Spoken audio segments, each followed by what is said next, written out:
What if the scariest moment in your life isn't death, but something quieter, a test, and time is the measuring tool? All right, pause for a second. Think about how many fears are loud and how few are silent.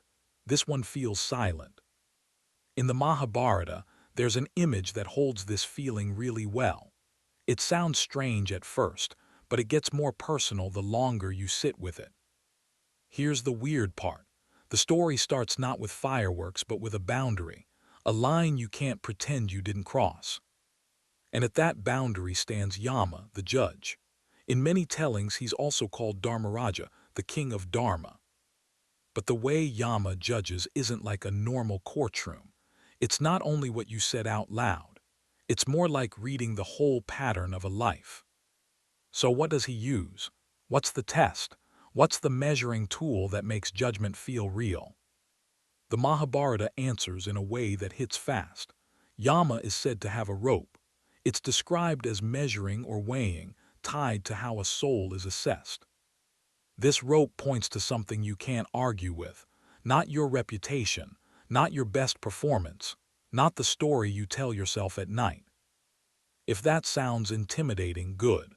The epic doesn't dodge hard truths. It's trying to make something messy become clear. Now let's slow down and set the bigger scene. Dharma isn't a slogan. It's a living balance, something that holds life together when life gets complicated. A choice can look right from one angle and wrong from another. Kings justify. Heroes try to do their duty and still pay a price. That's the tension the Mahabharata keeps showing. So if Dharma is balance, judgment is the moment you see what's actually there.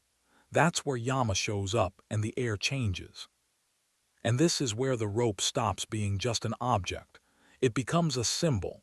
It represents alignment, the gap between who you claim to be and what you practiced. Think of your life like a path. The rope is like a way of pulling that path into one clear measurement, not to punish you for being human. It's about accuracy. Human beings are experts at delay.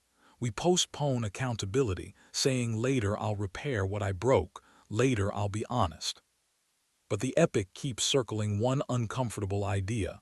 Time isn't neutral, it's not just background, it's an active teacher. Look at how the Mahabharata moves. It doesn't open with death. It starts with conflict, rivalry, ambition, people thinking they can control outcomes. Then it keeps throwing consequences that feel unfair. You wonder, why did this happen? Why did I suffer? Why did my sacrifice matter if the other side still wins? And then the story corrects your focus. Instead of only asking what happened, it asks what you became while it happened, what your character was trained to do under pressure. This is where Yama's rope feels almost personal and heartbreaking.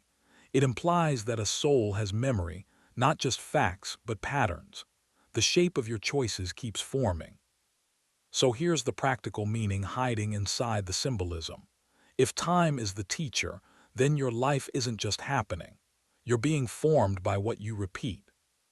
Now we face the struggle directly. Intention versus outcome. Someone can mean well and still cause harm. Someone can follow rules and still break the spirit of Dharma. That's why the rope matters.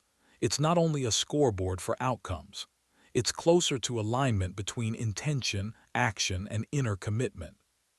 But the rope can also feel like a threat to hope, like your past is sealed forever. The deeper truth is transformation.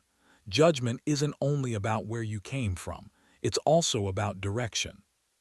So let's reconnect to the hook. What if the scariest moment isn't death, but a quiet test where time measures you? Death is a doorway, but the test is the life you lived before it. Time exposes what you value, what you practice, and whether your words can stand up to your habits. That rope of time is already running every day.